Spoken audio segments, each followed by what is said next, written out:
Artery आणि ventricle दोन्हीपैकी एक आला तर खूप छान. तसं हा आला ना तर चांगलं लिहिलं. हा त्यांच्यापेक्षा त्या दोघांपेक्षा सोपा क्वेश्चन आहे आणि आजकाल मी वाढत जाणार आहे. कालचा पेपर कोणी वाचला असेल परभणी पेज खूप छान. काल असं आलं होतं की जानेवारीपासून ते ऑगस्टपर्यंत जुलैपर्यंत डाटा आला होता पोलीसवाल्यांचा.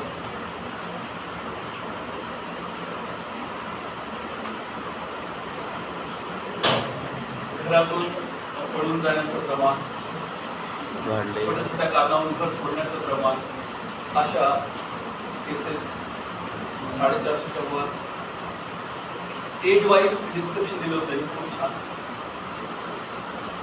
मिडल एजमध्ये जास्त प्रमाण सांगायची गरज नाही, म्हणजे 20 ते 40 मध्ये जास्त लोक घर सोडून गेली आहे. तो डाटा वाचायला तर कळून जातो तुम्हाला की आपण जे हर्ट सिम्पटम सांगायला, हर्ट माइंड सांगायला किती छान एक्सप्लेन करू शकतो त्या पेशंटला. ते एकाच जिल्ह्याचं आहे, पूर्ण भारताचं काढायचं काही खरं नाही. म्हणजे 1000 पॉप्युलेशन मागे 2 जण जर सोडत असतील तर तुम्हाला कळू शकते काय हालत होणार आहे या विषयाची. घराची तर हालत होतेच हो. 5 जणांपैकी 1 जण असं वाढायला लागलं तर 4 जण दिसून झालेच.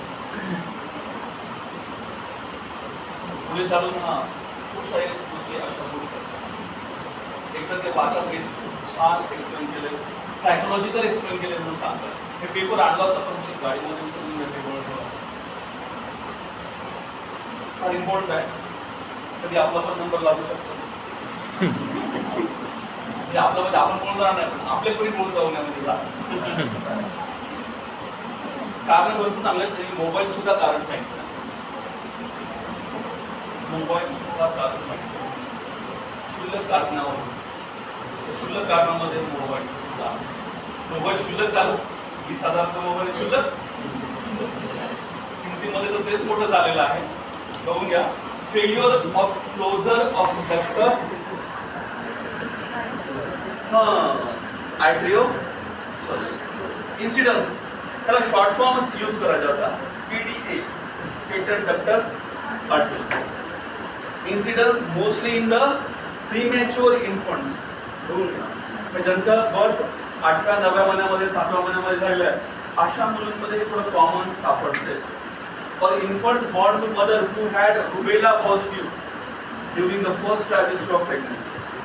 तर इथं व्हायरल ह्या केसेस चांगल्या ट्रीट करू शकता. एकच मेडिसिन आहे पल्साटीला, best medicine for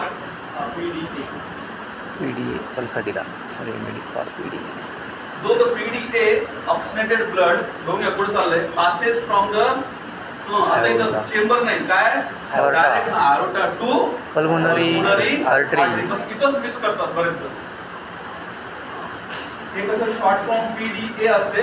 A for atrium पकडतात. ॲट्रियम टू वेंट्रिकल ब्लड गेलं त्यांचं डक्ट मधून, डक्ट दिलेलं आहे ना आधीच, त्यामुळे पण इथं चुकून जातंय आणि ब्लड हे ॲरोटा मधून पल्मोनरी आर्टरीकडे येते and mix with the deoxygenated blood which goes to the lungs and increase blood volume to the lungs pulmonary hypertension and congestion. म्हणजे डायरेक्ट pulmonary hypertension आणि congestion होते. म्हणजे मागे हार्टच्या 4 चेंबरवर काही इफेक्ट आहे का? नाही का. तिथं काही एकमेकाला कनेक्शन आहे त्यांचं. ते कनेक्शन पहिलं बघलं आपण आर्टेरियल व्हेंट्रिक्युलर सेप्टम आणि हे कनेक्शन कुठे आहे? aorta प्लस pulmonary आणि त्यामध्ये याचा सगळं इफेक्ट जो आहे तो लंग्सवर येणार. म्हणून इतकं कसं कळालं की लिहायला खूप सोपा प्रॉब्लेम आहे. As blood is pumped at higher pressure through the PDA, the lining of pulmonary artery will become irritated and inflamed, and bacteria in the bloodstream can easily infect this injured area, and bacterial endocarditis commonly बघायला मिळू शकते या कंडिशनमध्ये. ज्यांना लहानपणी म्हणजे त्यांचा early birth आहे अशा मुलांमध्ये 1-1.5 वर्षामध्ये ते हार्टचे प्रॉब्लेम घेऊन येऊ शकतात. ड्युरिंग वॉकिंग वगैरे जे काय आहे त्यांचं माइलस्टोनच्या वेळेस. मग कोणी असं माइलस्टोन सांगत असेल ना तर त्या बेबीला असं विचारायचं, आईला विचारायचं की याचं बर्थ तेव्हा नॉर्मल झालं होतं कितव्या महिन्यामध्ये? 8व्या महिन्यामध्ये. Okay okay okay. आम्ही नाही विचारलं की गेलोच नाही, नॉर्मलच असतं.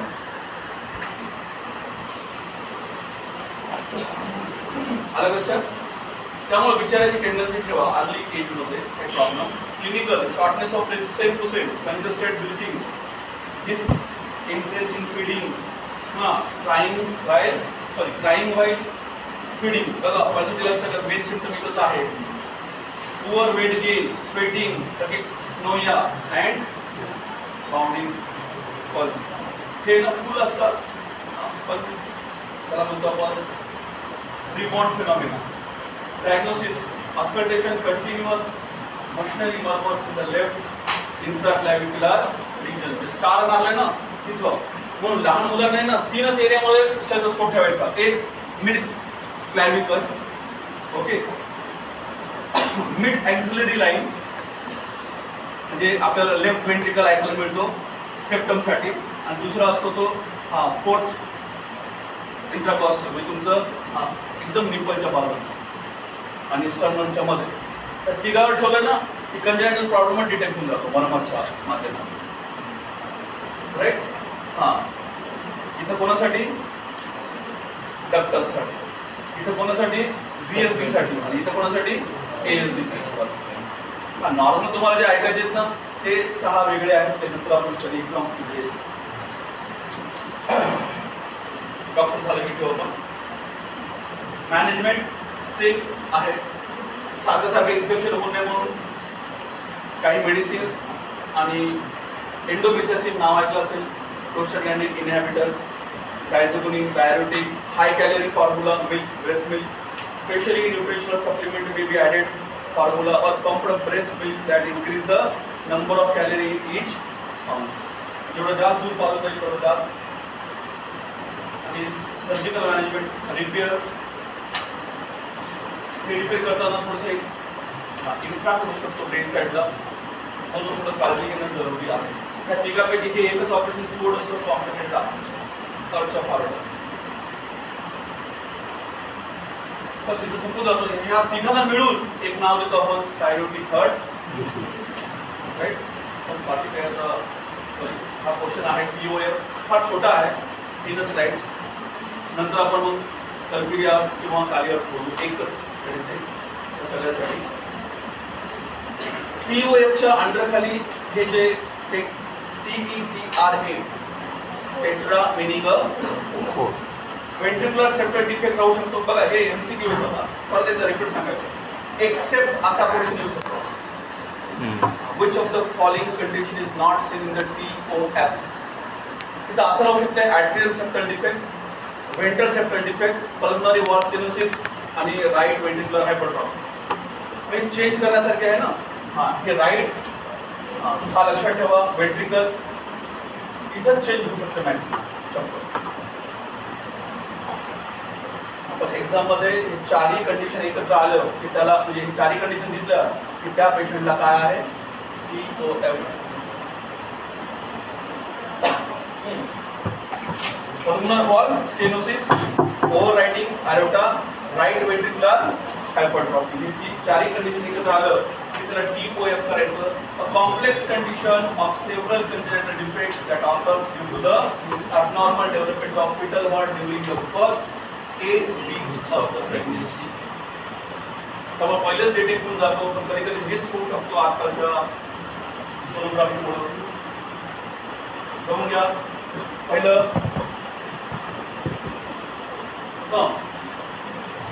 चला पहिला पॉइंट कुठे गेला? VSD. हा झाला फर्स्ट. हा झाला second pulmonary stenosis. Third overloading pulmonary. आणि सगळ्यात शेवटी राईट वेंट्रिक्युलर हायपरट्रॉफी. चारही एकत्र आले की त्याला म्हणायचं टेट्रो. हे कशामुळे होऊ शकते? Due to the pulmonary artery stenosis, RV has to work harder to push blood into the lungs. Correct आहे ना? नॅरो असल्यामुळे लहानपणापासून त्याला ते पुशिंग किती जरी फास्ट पंप झालं तर ते ब्लड तेवढं क्वांटिटी जाईल लंग्समध्ये जाणार नाही. त्यामुळे automatic whereby increasing the right ventricular pressure and size. Right ventricular hypertrophy due to the pulmonary artery stenosis. काला आता right ventricular hypertrophy कशामुळे झाली? Pulmonary artery stenosis. Presence of VSD माहिती झालं ना sceptre defect. Facilitated blood to pass from the right ventricle into the left ventricle and mixing of blood takes place. आता इथं कोणता शंट आहे? Right to left. तर राईट साठी वर जात नाही ब्लड, तर स्टेनोसिस आहे, त्यामुळे ब्लड खाली येईल आणि प्रेशर जास्त आहे. त्या प्रेशरमुळे आता राईटचं ब्लड लेफ्ट मध्ये डायरेक्ट एंट्री मारतं. देखो अभी वो डिफेक्ट अलग था पहले वाला. अब ये डिफेक्ट की वजह क्या है? राइट टू लेफ्ट आने की वजह पल्मोनरी स्टेनोसिस है. इसकी वजह से अभी लंग्स में ब्लड नहीं जाएगा, डायरेक्ट लेफ्ट साइड में चला जाएगा. अब यहाँ पे shunt change right to left side. Right ऐसा अगर आया समझो राइट टू लेफ्ट साइड ऐसा आया तो आपको TOS लिखने का है आंसर. ना BSD है ना ASD. अब overriding of aorta. The aorta sites above the left and right ventricle over the VSD, rather just over the left ventricle. As a result of oxygen poor blood from the right ventricle can flow directly into the aorta instead of into the pulmonary artery to the lungs. बस इतना है. ये क्यों ऐसा हो रहा? इसकी वजह है डीऑक्सीडेटेड ब्लड आ रहा इसके अंदर aorta के अंदर. उसके अंदर क्यों आ रहा? लेफ्ट वेंट्रिकल में ब्लड आ रहा. लेफ्ट वेंट्रिकल में ब्लड क्यों आ रहा? राइट वेंट्रिकल की वजह से. राइट वेंट्रिकल में ब्लड ऐसा क्यों जमा हो रहा? स्टेनोसिस की वजह से. इसके अंदर सबसे मेन कौन है फिर? Pulmonary artery stenosis main. उसको रिमूव कर दिया ना, मैक्सिमम प्रॉब्लम सॉल्व हो जाएगी. समझ में आया ना? अगर ऑपरेट करने का रहा तो ये सब प्रिपेयर करके कुछ फायदा है क्या? नहीं. सबसे मेन प्रॉब्लम कहाँ पे है? स्टेनोसिस. बस लास्ट वाला point, decrease pulmonary blood flow end poorly oxygenated blood circulating through out of the body leads to sinus. Puri body pay sinus देखने को मिलेगा, पर्टिकुलर लिप्स, इसके पैर के ऊपर, आई, सब जहाँ पे एक्सेस हो रहा है वहाँ पे सब साइड आ जाएगा. Cyanosis, bluish color of skin, lips, nails, bed that occurs with such activity as tying or feeding, irritability, lethargy, reduced physical activity, fainting, clubbing of nails of finger and toes, breathing. मुलांना सारखं सारखं झोपू द्यायचं नाही. आंघोळ करताना झोपलं ते ठीक झालं, झोपताना झोपलं ठीक झालं, बाकीच्या टाईमला त्यांनी झोप खेळायला पाहिजे. पहिले 3-4 महिने ना मदरने टोटली जेवढं जास्त फोकस करतील व्हिडिओवर, म्हातारपणी सगळ्यात जास्त चांगलं होईल आईसाठी. राईट. आजकाल पिक्चर हे बघून घ्या. Children with TOF exhibit bluish skin episode. पायावर, हातावर, ओठावर ब्लूइश कलर येऊन जातो. Time, cyanosis. डायग्नोसिस से काही फरक नाही, दोघांचं मिक्स करून लिहू शकता, असं आहे मॅनेजमेंट.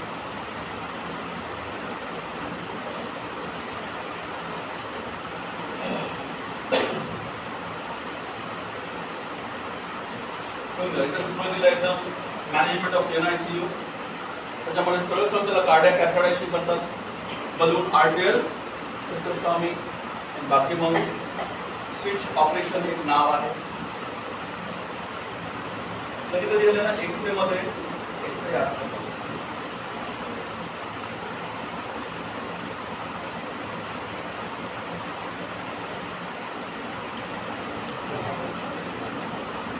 चार क्वेश्चन कंजेनिटल हार्ट डिसीज साठी. Who should shape heart असा एक MCQ होतो. ओके, तो कोणत्या कंडिशन मध्ये दिसतो तो तुम्हाला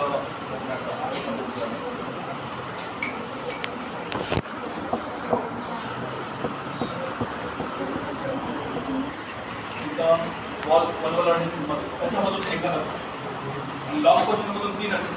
ॲथरोस्क्लेरोसिस, इश्मिक डिसीज, मायोकार्डियम इन्फार्क्ट, एकच आहे सगळं.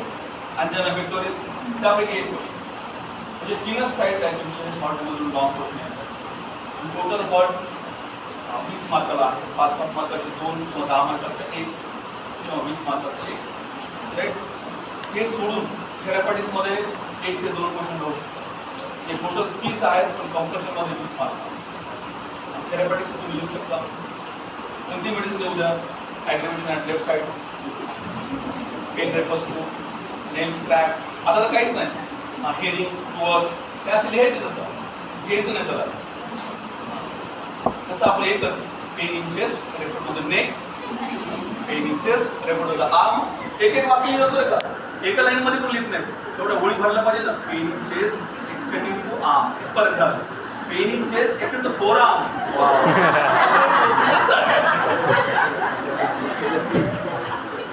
आता जस्ट तीनच पेपर चेक केले त्या 3 पेपर मध्ये हे होतं POF मध्ये असं लिहिलं आणि shortness of breath during feeding during eating कुठंच काय फक्त pain in chest arm forearm finger post भावना पोहोचल्या मुलं एकदम चमत्कारिक लिहितात त्यांना तिथं कळते बरोबर रिसर्च पेपर कसा यायला पाहिजे